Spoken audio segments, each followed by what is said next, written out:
Okay, it's working now. Yes. Yes. Yes. Thank you for that notice.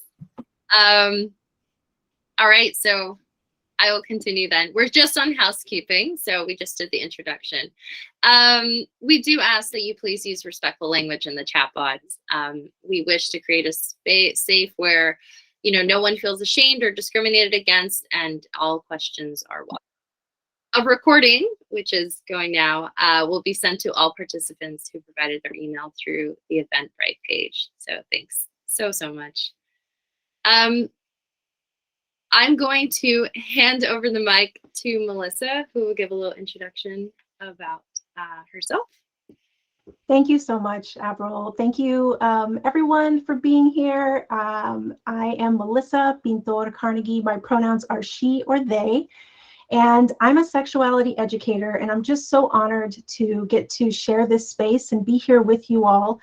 So again, I want to thank the Porn Conversation for inviting me into this collaboration, and I want to thank all of you all for making space to be here, and especially those who felt called to for the donation piece of this. It supports the work that we do at Sex Positive Families. If you're not familiar with Sex Positive Families, we are an online sexuality education platform. We provide resources and workshops and online courses that essentially help people raise sexually healthy, informed, empowered young people. And we have been doing this since 2017, so a little over 5 years now. And we are in the process of building an online school, our Growing Into You online school, which is based on our virtual puberty workshops that we've been doing for the last 3 years. And I'm also a best-selling author of the book Sex Positive Talks to Have with Kids. It's a guide to raising sexually healthy, informed, empowered young people. And alongside all of this, my really big why, I'm a parent. So like many of you all, I am in the trenches having these conversations, raising young people with a lens around how to keep themselves safer. I'm speaking with the caring adults in their world regularly, and because it takes a village to do this. And I have a 23-year-old, a 13-year-old, and a 9-year-old. So this work is very personal to me, and I'm excited to be here.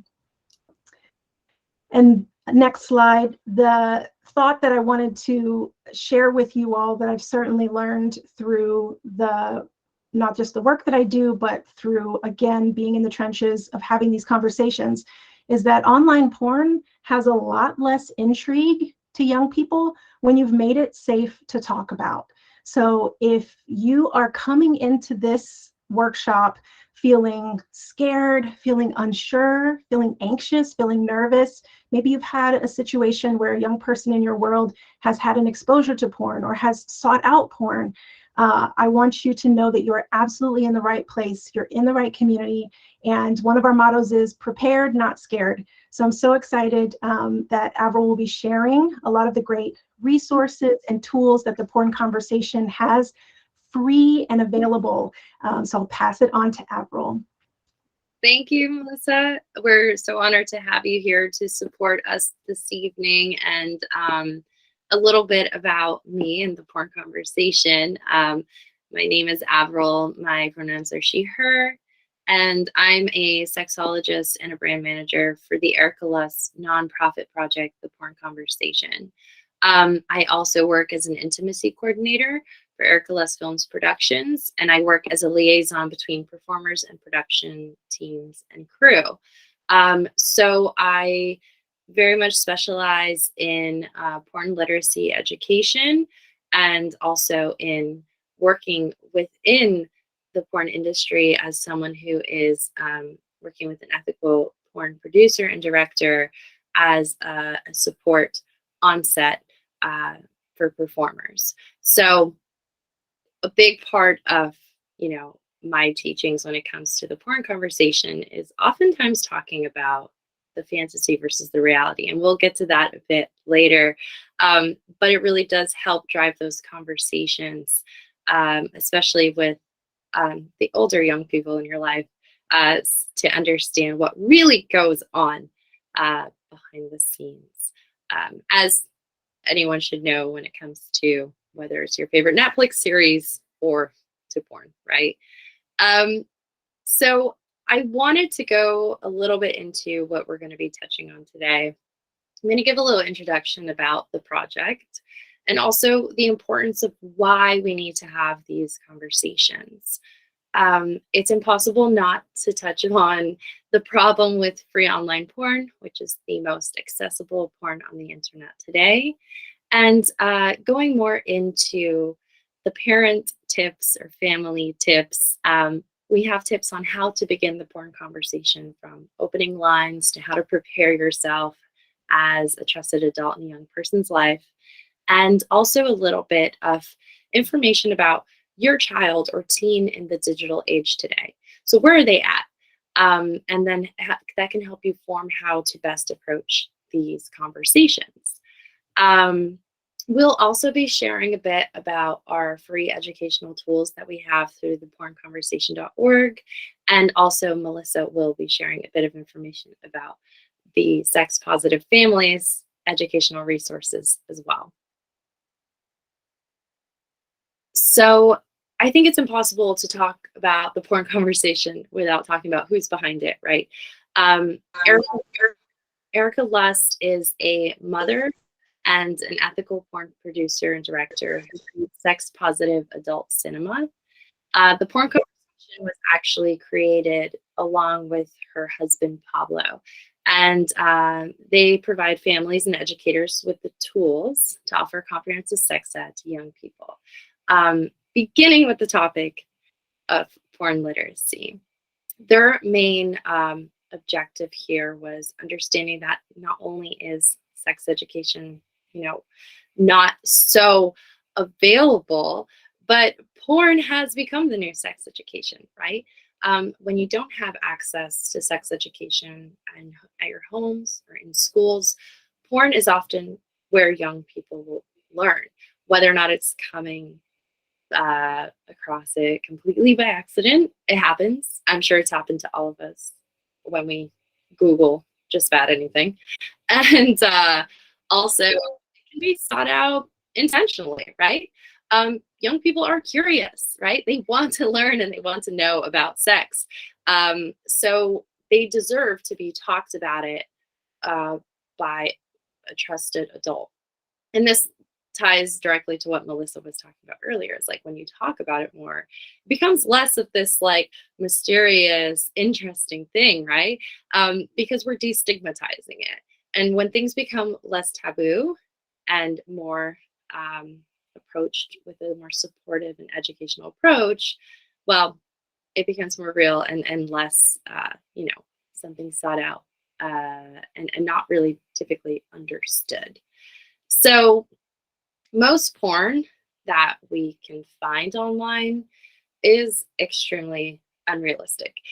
We understand that a lot of it is not typically an ideal guide to understanding sex and also respectful relationships, right?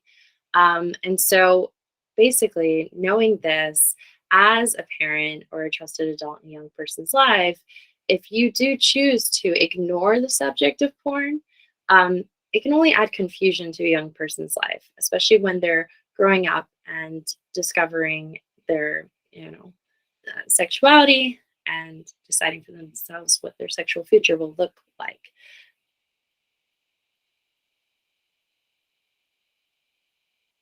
So I mentioned earlier the term free online porn. Free online porn is the most easily accessible pornography on the internet.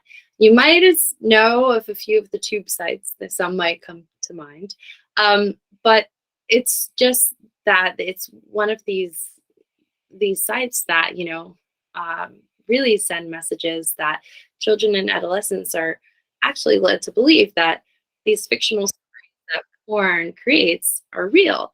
Not only are they think they're real, but they really feel and understand that these messages that they send are expectations that they might have to seek out for themselves or others, right? The understanding of what it means to be attractive, the understanding of what it means to be in a relationship, the understanding of what is consent or what is not.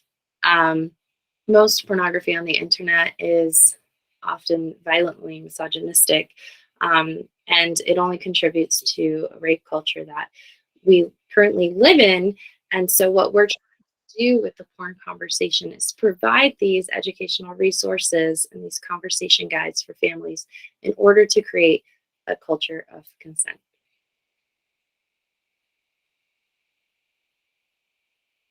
So you may have heard earlier on today, I was talking about how the porn conversation really, really at the heart of it is beginning the conversation with porn literacy. So, porn literacy is a decades old educational framework that has been used to give people the ability to access, analyze, and evaluate media, right? Um, but what most people don't often realize is, porn has become mainstream media. And so the main goal, what we're trying to do with porn literacy, is teach people that you do have the ability to question and critique porn that you may come across or that might be available online and construct your own meaning from it rather than being directly affected by the messages that it sends to you. And I think this is something that we often talk about when we think about, books and films. I remember doing this in language arts or English class when I was growing up. And so it's really interesting to kind of repeat these practices that we used to use, but in the context of porn. So just like in media literacy, porn literacy asks the 5 key questions. It asks you to analyze and to really think about, well, who created this message? If I'm going to be watching, Jurassic Park, and I choose it on Netflix or wherever it might be available, I can easily see who created it, right? I know who the director is. I believe it's Steven Spielberg. I don't know if I'm right about that, but I think so. And I can even see anything down from who provided catering, who was the one doing the makeup, who are the actors in the scenes, right? And so it's really, really clear of who are behind these productions, right? Who made this and who was a part of this. Now, when we think of, we can stick to Jurassic Park for an example, but when we think of what the creative techniques are that are used to attract their attention to this film, well, I think about maybe the special effects. I think about the lighting. I think about the music. I think about the sound. I think about, I don't know, the camera angles, right? To make the T-Rex look absolutely humongous and the people so small.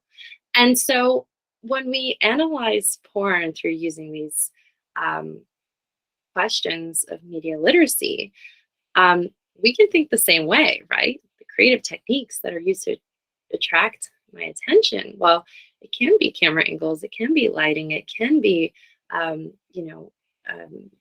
don't know, the editing that goes on to create these 20-minute films or less, right? And oftentimes it's important to really critique the understanding of how might different people, so people who don't share the same identities that I do, understand these messages differently.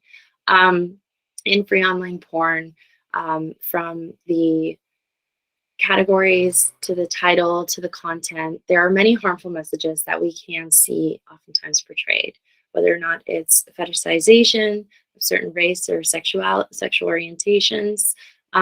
This is something that we should understand, that we often see porn depicted through the male gaze, right? This cis heteronormative male gaze. And that is going to be who oftentimes a lot of the porn is created for. So understanding what values, lifestyles, and point of views are included or is another form of really critiquing this form of media. And also ending with well, why is this message being sent, right? What is this form of media trying to tell me? What is this particular film trying to tell me? Um, or page, right? So perhaps it's there to bring you pleasure. Perhaps it's there to make you feel a certain way about yourself, your body, for example. Um, this is where you can really kind of break down, critique, and decide for yourself, well, um, why am I consuming this, or why am I consuming this type of media or porn? And also, what messages am I choosing to take away from this? And what role does porn play in my life?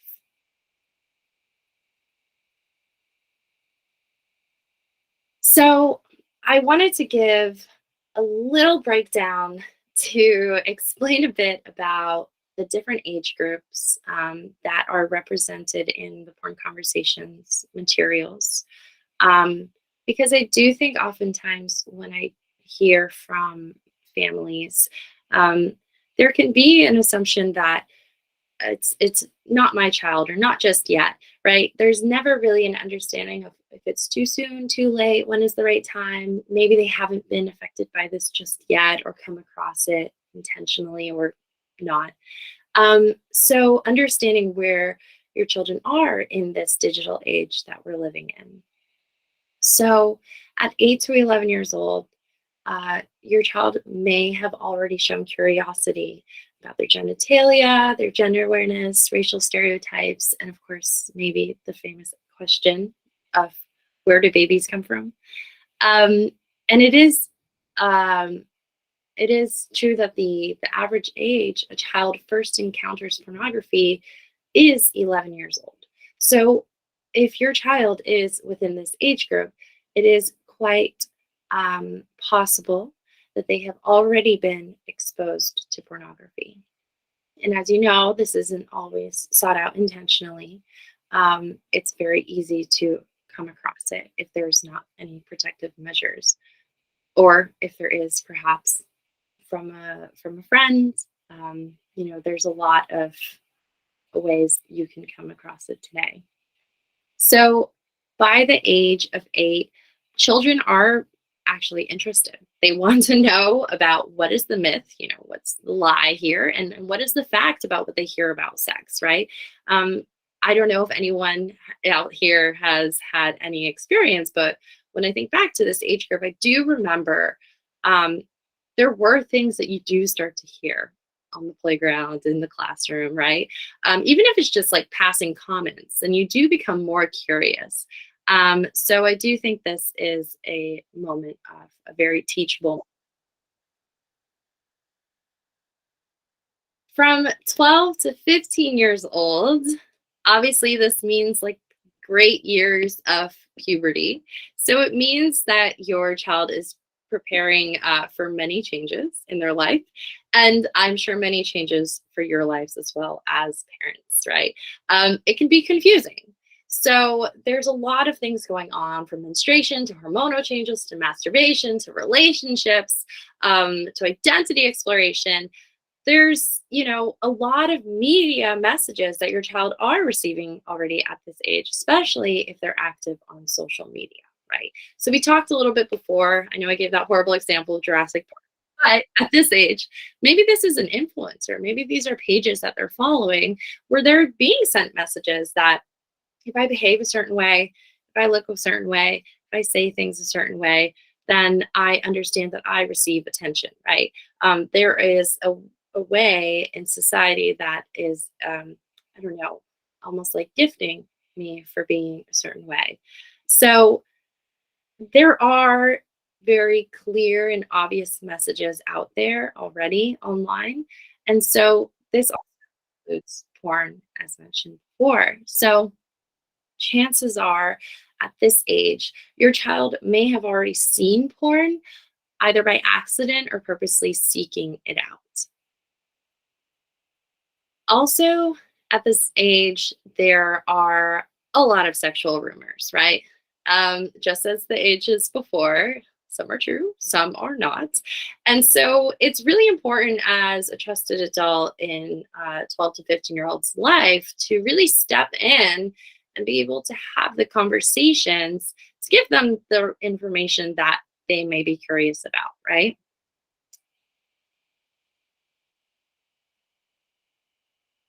I do also want to say, as families, people, oftentimes you can feel like maybe you don't have the information, and it's okay to pause and stop and really say to your child or teen, hey, that's a really interesting question. Thank you for being so curious, and thank you for opening up to me. So let's go check this out together. Let's learn together, right?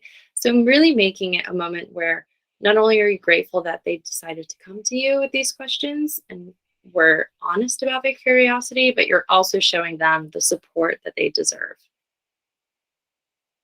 So at 16 plus years old, um, your teenager is going to be experiencing continued physical, social, and emotional changes, right? And so they are possibly exploring their identity and sexual practices. And just as the 12 to 15-year-olds, they're growing up in a virtual world, right? So completely oversaturated with messages, which can bring a lot of social pressure, especially when it comes to sex and sexuality and identity.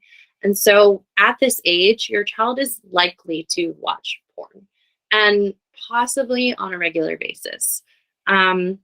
It is vital to create an open and honest dialogue for your teen at this age, because you want to really create a positive guidance within their life. You want them to be able to come to you more in the future, of course. So I know it's so easy to say all these things, right? To say, okay, we must have these conversations. It's important to talk about sex. You must not leave porn out of these conversations either. But I also really understand that this is not easy for many to talk about, especially, I don't know if out there if you all have had sex education in the past or not, or had talked about sex with your parents or not, um, or maybe talked about porn with your family before. So it's really important to know that this is not easy for many. And so it's good to know that, going into this, it's never too soon or too late to have this conversation. It's important to also not put so much pressure on yourself to get it right the first time and to get it right in one moment, right? Um, Listening more than you talk to your child is going to be important. You want to be able to ask questions and don't feel the nervousness of having to ramble on.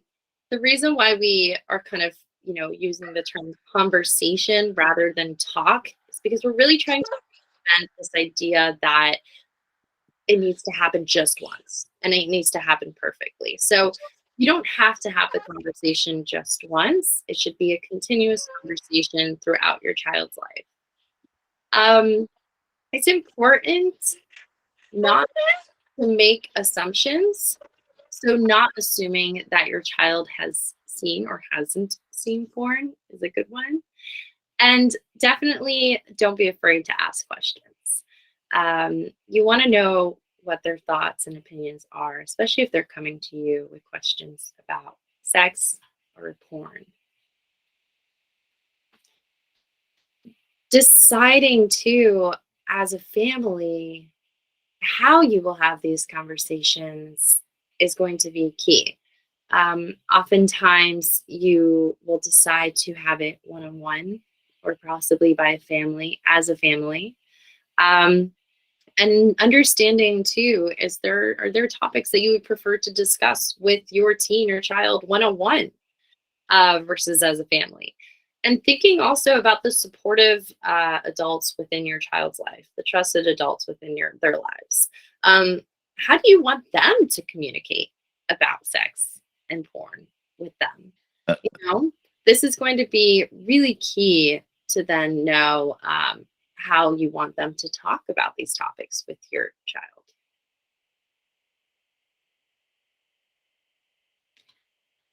So I always think the best way to know where to start is often knowing maybe what to avoid saying, right? When the nervousness gets the best of you, it's good to practice.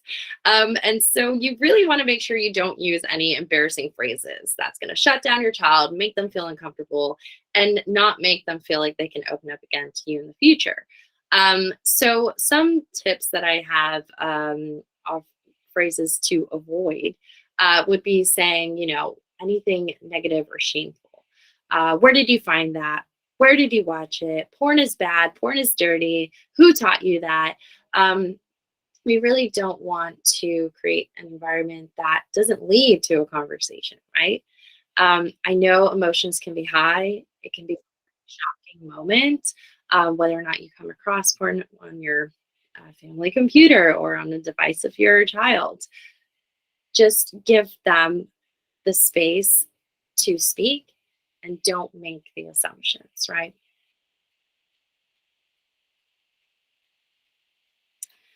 So you're most likely going to be presented with two very distinct options here, right? So you may already know that your child has watched porn. You might have the receipts, or you might have, the browser history. So if you're in those kind of situations, you're thinking, okay, well, how do I open this conversation with them? I think it's wise to start with something very affirming, like, it's okay, but I want to tell you more about free online porn, right? I want to really open this discussion with you and know that it's okay, because at this moment you're not too sure if it's been sought out or they've come across it, right, by accident. So if your child has already watched porn, or if you're not sure your child has already watched porn, sorry, um, you can also say that, hey, it's super common. It's really possible that you might come across it at some point in your life. And so this is what I want you to know about it, right? You're creating this space where you understand that this is a common thing that happens in life, to be coming across explicit images or videos online. As I said earlier, it's happened to me many, many times. I'm sure perhaps a few of you too, right? So it just really, really leaves this in a space where you're allowing some educational, supportive conversation.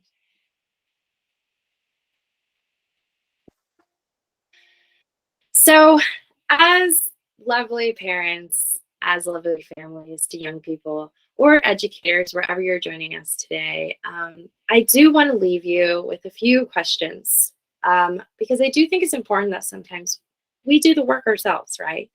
So, I want you to think about these questions. You don't have to answer them now, you can just reflect on it. But some of these are very driven in porn literacy, and it's all about critiquing uh, maybe how porn has played a role in your own life, or the way that you consume porn today, if you know you do. So ask yourself, how has porn influenced what I know about sex? Does the porn I watch contribute to or reflect any racist stereotypes? What about, does it contribute to or reflect any misogynistic stereotypes? How has porn contributed to shaping the feelings I have about my own body? What about the body of others? Do I feel more or less confident in my skin because of what I see in porn?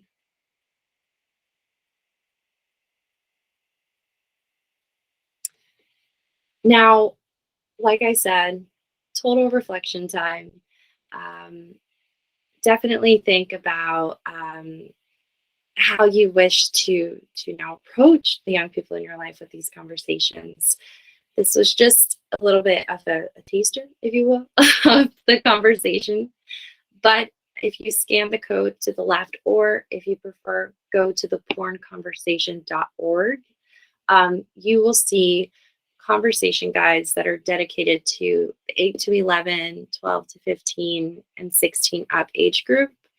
And if you're an educator there, or you want to learn more, you want some extra materials, we do have a curriculum and activity guide for the same age groups. At this moment, we only have the materials in English, but they will be available soon, as in by the end of next month, in English. And wow, it says English, of course, in Spanish, French, and German. I really, really thank you all for being here. I want to also leave a moment for Melissa to share the materials available to you from Sex Positive Families as well. Wonderful. So many great points that you've shared, and I see some awesome questions coming through. Excited to get to those. If you haven't checked out sexpositivefamilies.com, our website has a treasure trove of resources. If you literally click on the resources tab, you'll find a browsable directory. You can search by topic, by age, and by type of resource anytime, and you will be able to find a book, maybe an article, maybe a podcast, maybe a teaching tool, a curriculum that can support your work or the conversations that you are having with the young people in your world. We also have the best-selling book, Sex Positive Talks to Have with Kids. This book takes you from birth through the teen years with conversation starters, reflective exercises that can help you as the caring adult really consider and process across 12 different sexual health categories. How am I showing up to these talks? What might be holding me back? And what am I really seeking to instill in a young person in my world? And it helps to show you that these conversations are not just for when hormones or teen or tweenhood happen, and it shows you how you can start them early and ongoing. And we have our virtual puberty workshops, Growing Into You. These are gender inclusive, meaning we're teaching all genders, and we're teaching whole families. So it's the young person and the parent and caring adult. So if you have an 8 to 12-year-old, it would be amazing to have you come join us for one of these live sessions. We also have it in a self-paced course. Thank you all for all the hearts. Woohoo, yeah.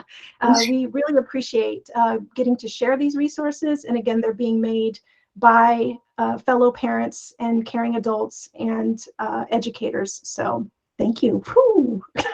I'm usually on Zoom, and so Zoom doesn't do the whew, whew.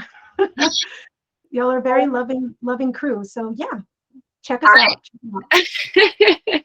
Thank you so much, Melissa. I really want to minimize this so I can finally see everyone's faces, because I've been staring at the presentation and I want to know what's going on in the chat.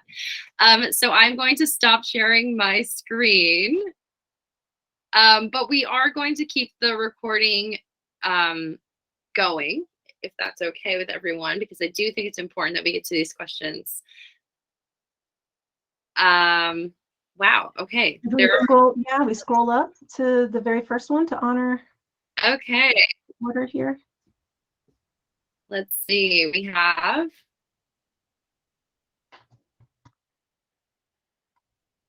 Okay. I think it's Cheshman. Is that the first one? Yes, I see this one. Okay, so I have a question to ask that I don't want to forget. How would you advise having the porn chat regarding the animated stuff? I haven't seen it myself to see what it's about, but it came up in a conversation on a parenting group, and I wondered how to address it.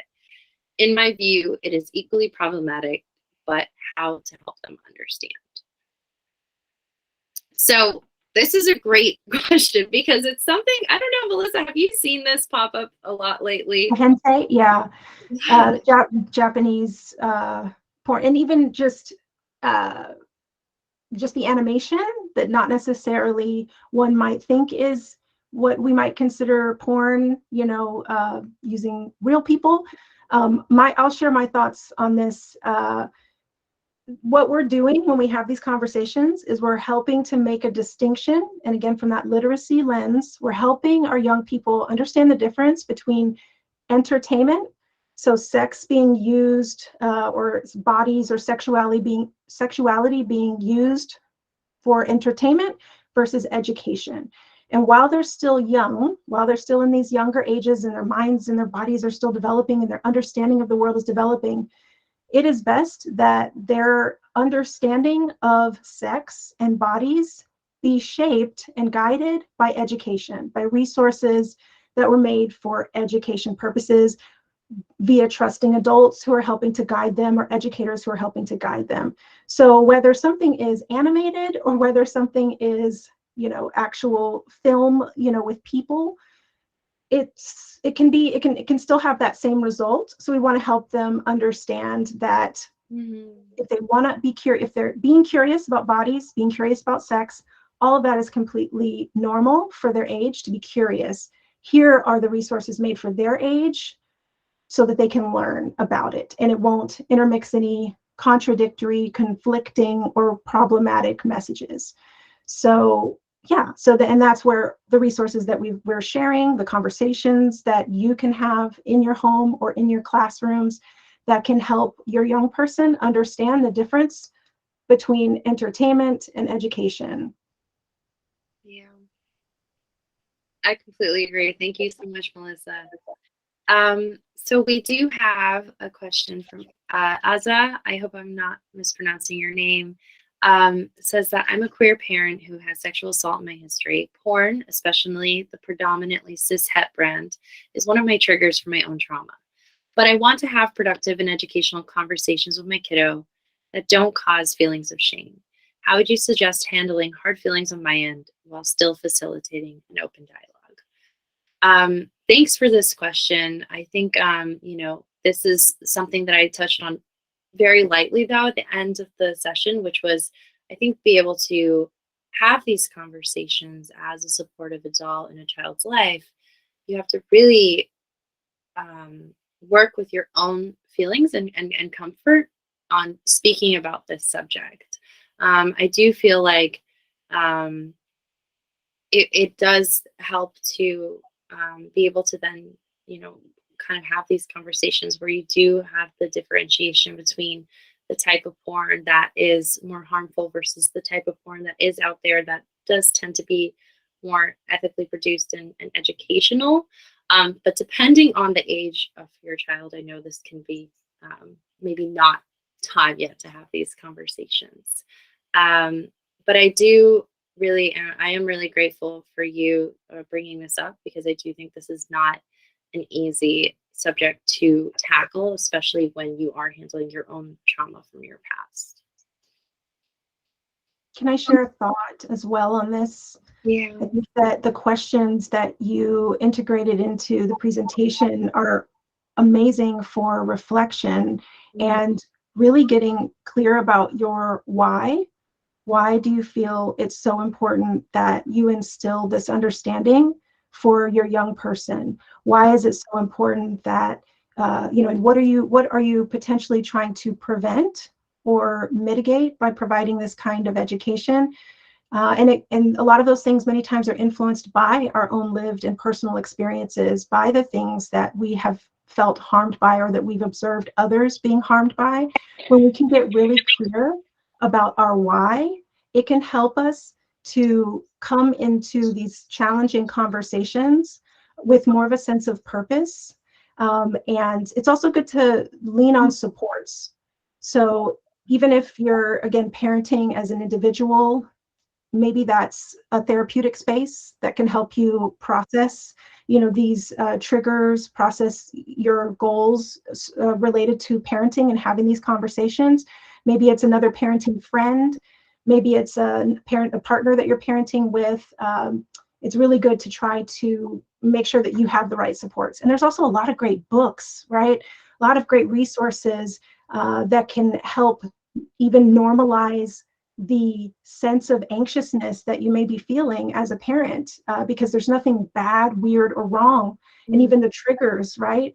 These are results of what so many of us have experienced. And sometimes it can be helpful to see that and be in community with that, so we know that we're not alone.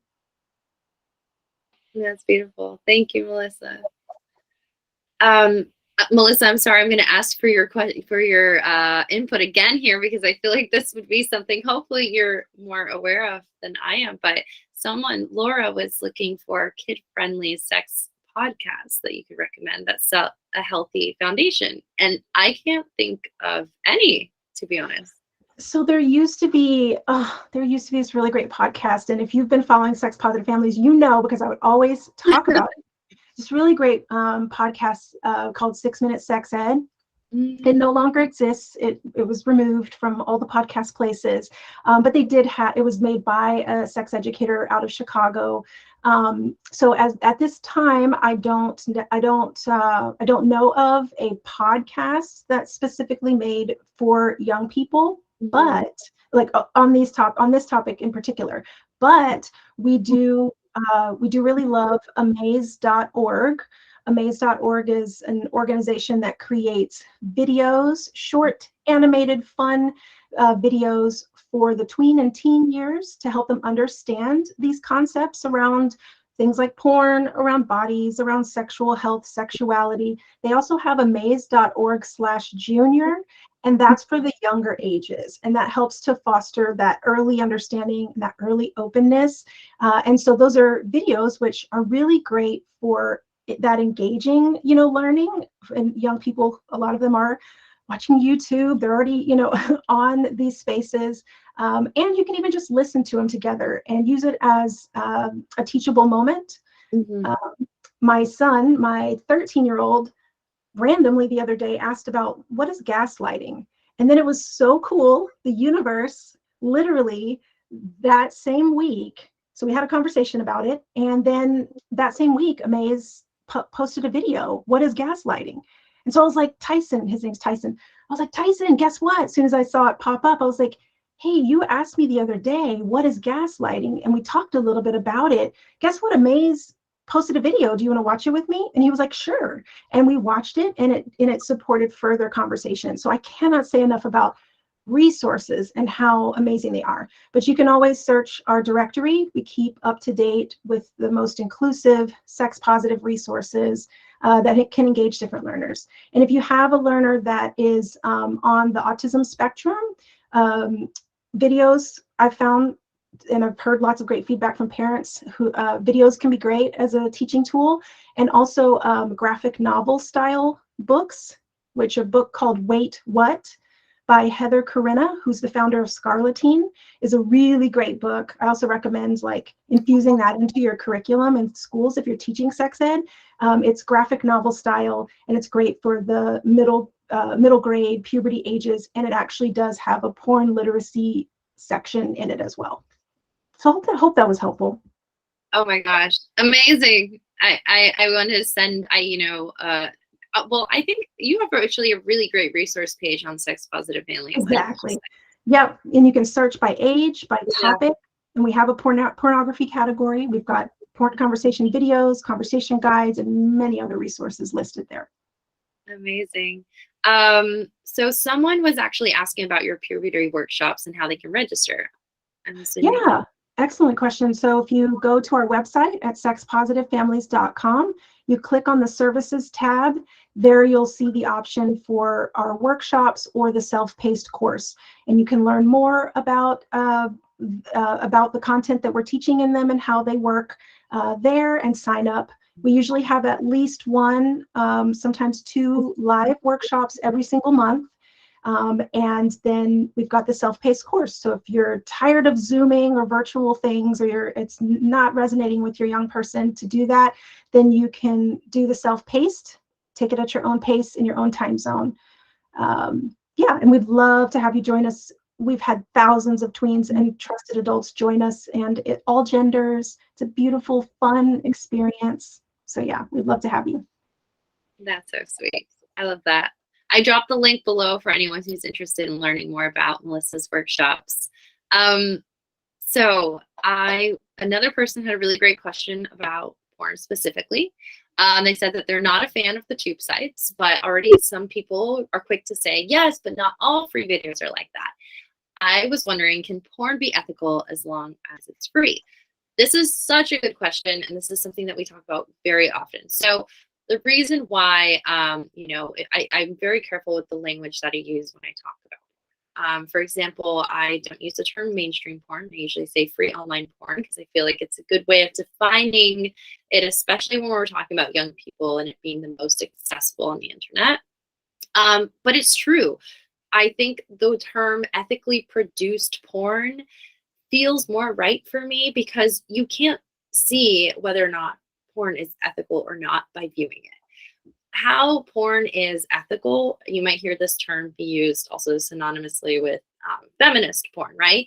Is what happens behind the screen. So I mentioned it earlier on in the workshop, and it's something that I really get into, especially with the older teen and especially the parents audience and the university age student ambassadors, is what exactly goes on behind the scenes. So what kind of actions and values do we take to make sure that how we produce the porn that we make is done in an ethical way, right? So this includes fair pay, it includes transparency, it includes having an intimacy coordinator on set, and having all these protections that are there to really protect the sex workers first and foremost, and to make sure that our porn is created in the most ethically produced way. Such a good question. Thank you so much. So it's true. There are free videos online that might be ethically produced for sure. 100%. So when I do kind of like pick apart and critique through porn literacy, I'm often talking about the ones with the more harmful categories and titles and content, right? I guess, I know we're going over time, so I really appreciate everyone who's still here sticking it through. I just want to make sure we get to the questions. Can I answer the one about the cost? That's my fault. I left that out, my fault.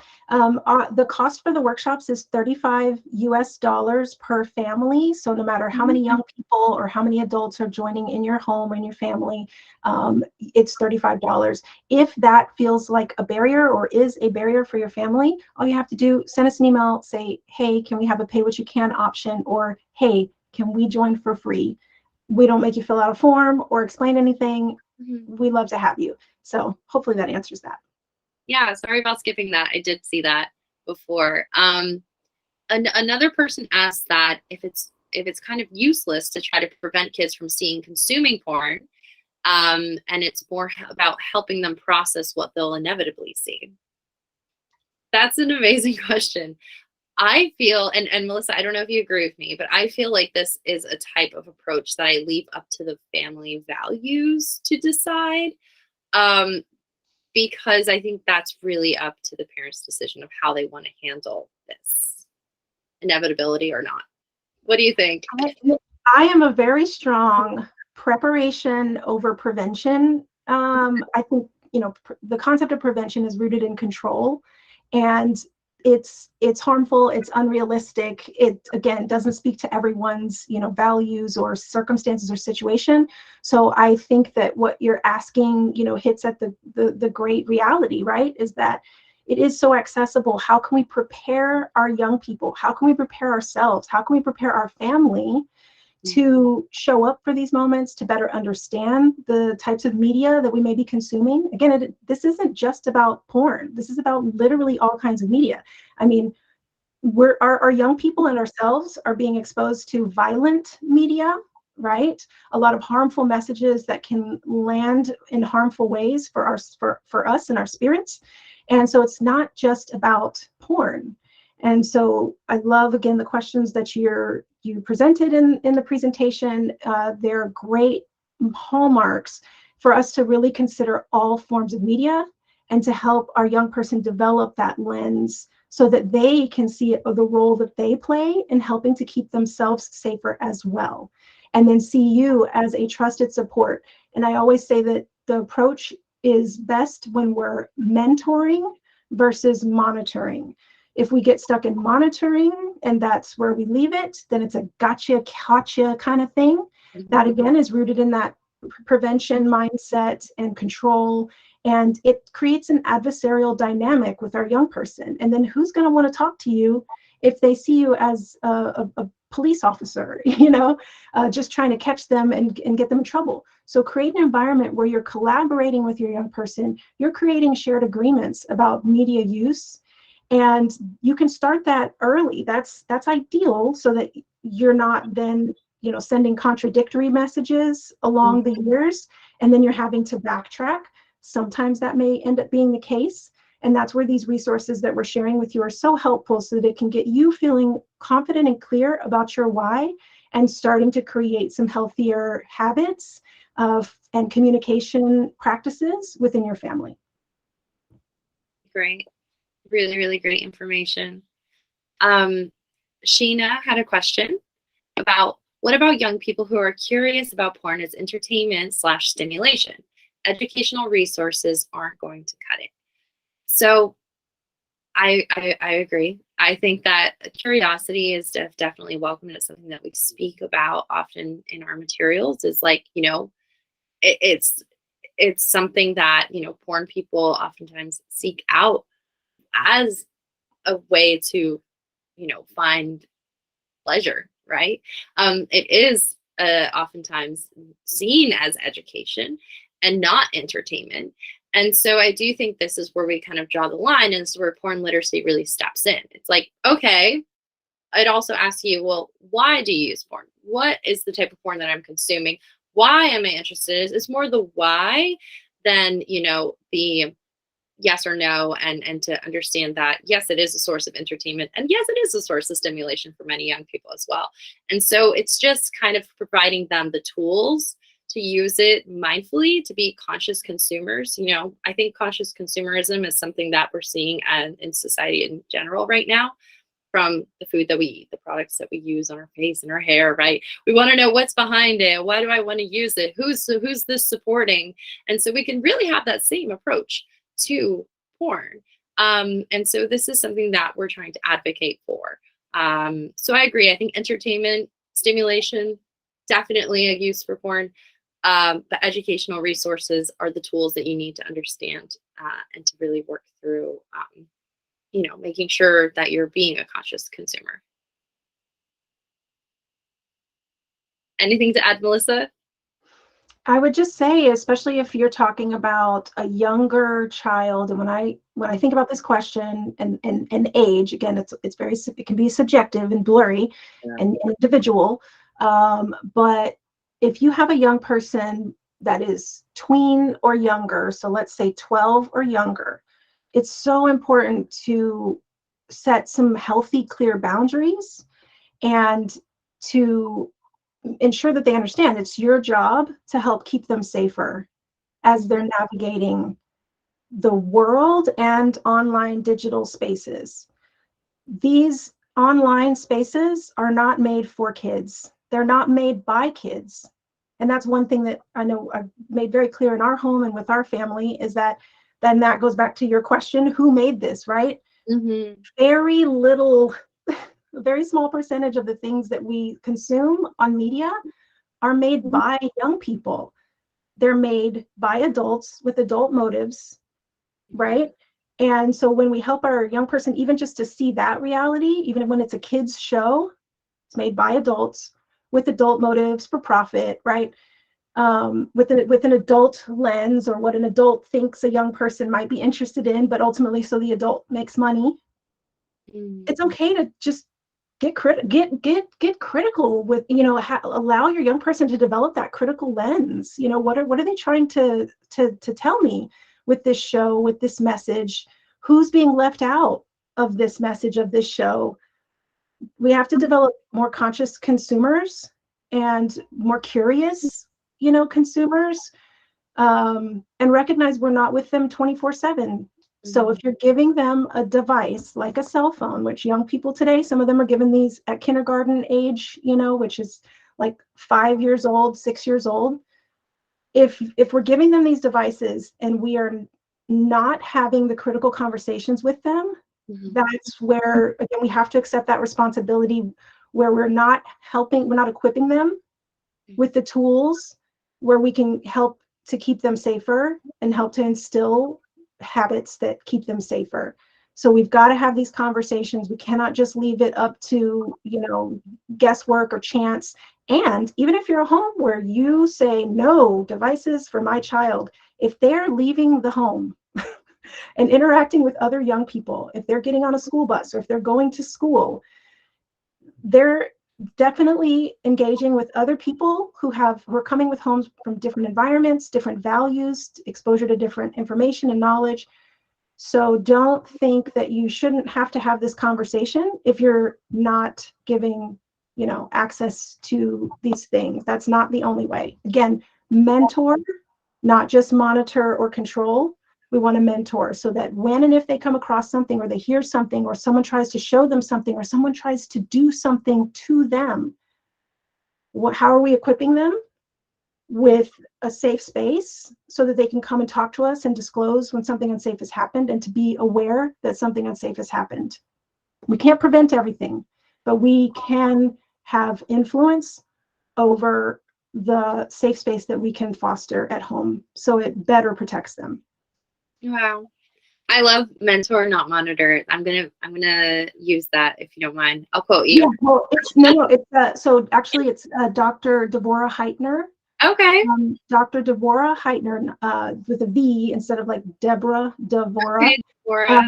is an awesome resource. You can find her book. I don't have the book title memorized, but she does a lot of work around screen time, and approaches it from a positive, collaborative place, not like a fear-based prevention and control. So have to give that shout out, Dr. Devorah Heitner. Amazing. I'm going to drop her website here in the chat so y'all can check her out as well. Okay, and I'm going to end it on this question because I think it's a question that I get often. So someone asked if there are any available free online sources of non-mainstream content that we can suggest to adolescent and young adults as an alternative to free online mainstream media content that basically supports rape culture and wrong gendered modeling. So this is not something that I promote to anyone under the age of 18. I think that it's really important that we understand that, yes, young people may come across porn in their lifetimes, but if you are a parent of a young person who is 18 or up, there are many sites out there that are offering more inclusive, more ethically sourced pornography. There are tons of sites, but of course, if you go onto ericaless.com for those 18 and up folks, you can find that we have 4 different channels. If you're looking for something that's more inclusive gender-wise, I can recommend X Confessions. There's tons of free films to check out on there too, if you'd like.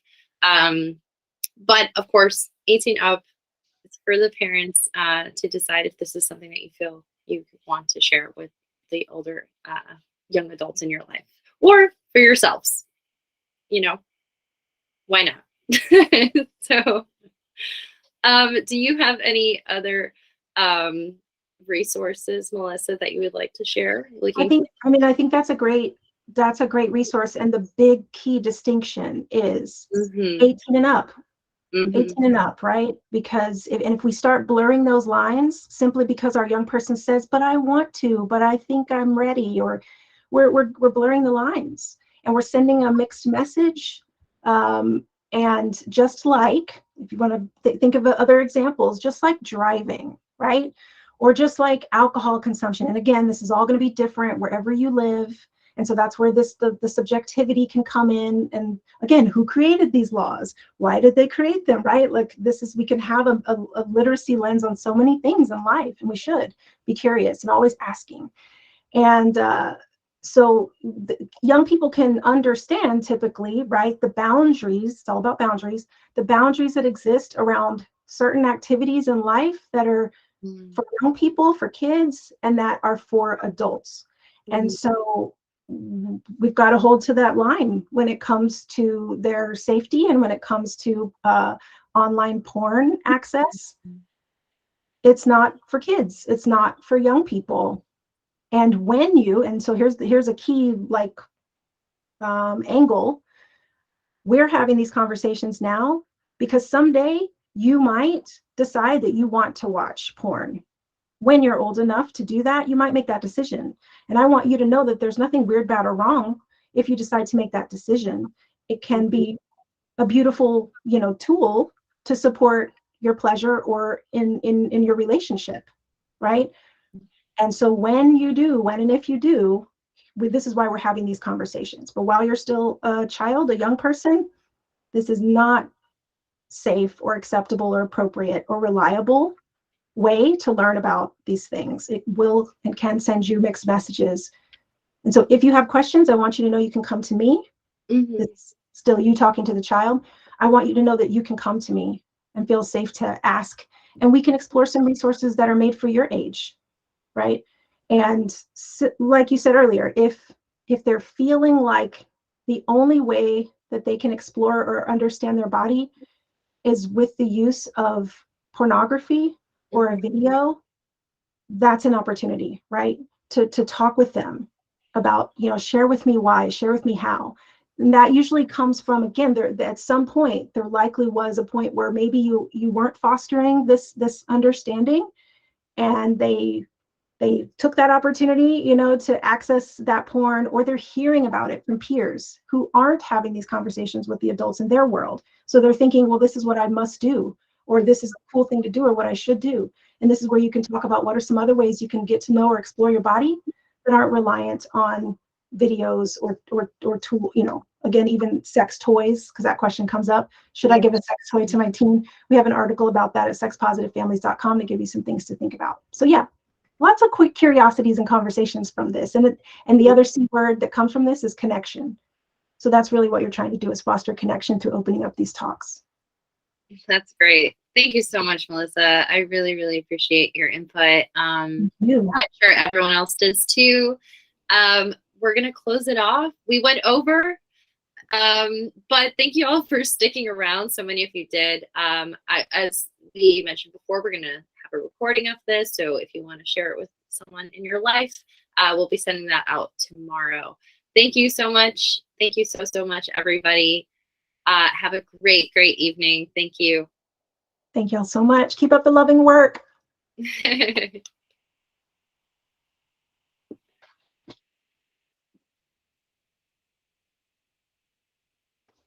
So good to see you all. We're in this together.